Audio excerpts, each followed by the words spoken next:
जीवन ही जीवन को स्टिमुलेट करता है, उत्पन्न करता है। जब नासा के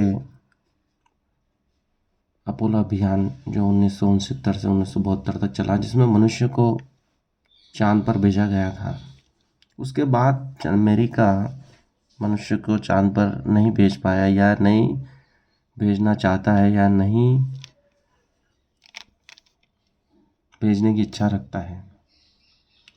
इसके कई कारण वैज्ञानिकों ने बताए, विद्वानों ने बताया है कि वहाँ पर एलियंस रहते हैं और उन्होंने मना कर दिया है कि अब कभी चंद्रमा पे आदमियों को मत भेजना, लौट के मत आना।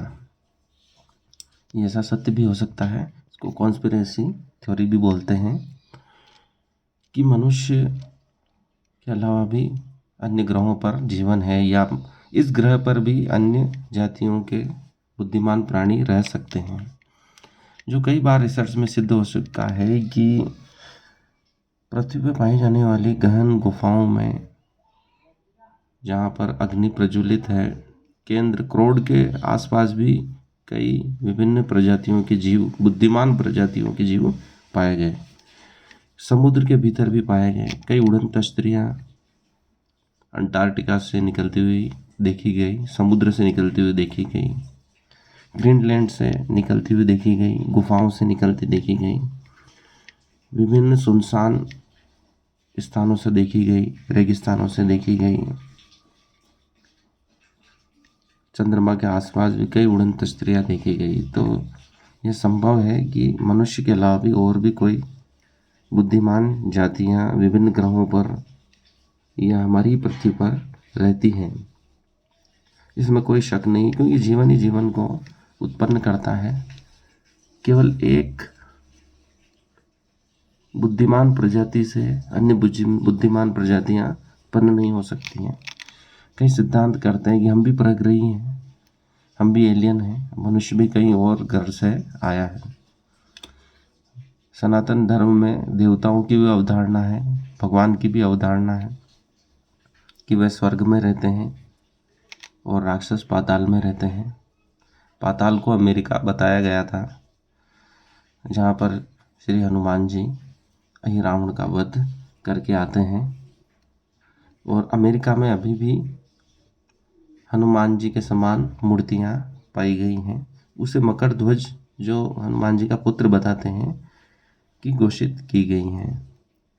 इस प्रकार सनातन धर्म में कई ऐसे वर्णन मिलते हैं जिससे प्रग्रहियों की बात की गई है, चर्चा की गई है। जनक के यज्ञ में जब ऋषियों को एक राक्षस अगवा कर ले जाता है,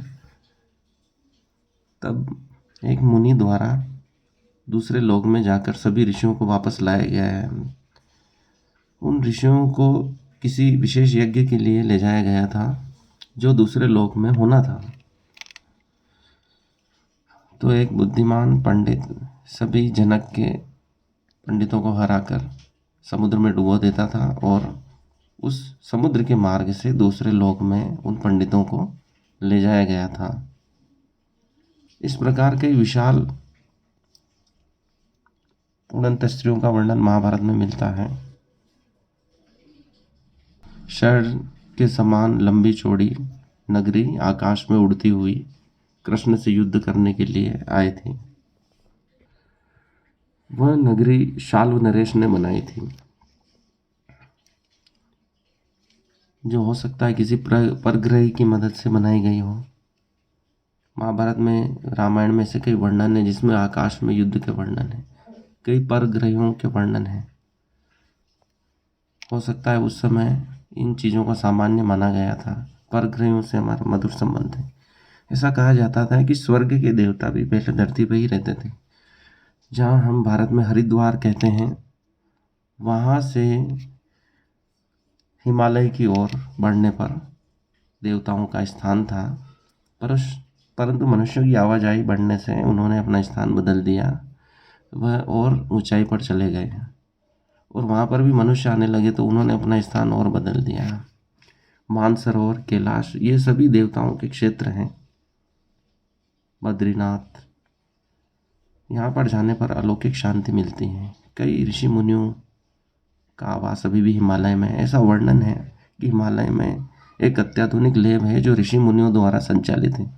प्रेमचंद की भी एक कथा में अत्याधुनिक लैब का विशालकाय टीवी स्क्रीन का वर्णन कथा में मिलता है।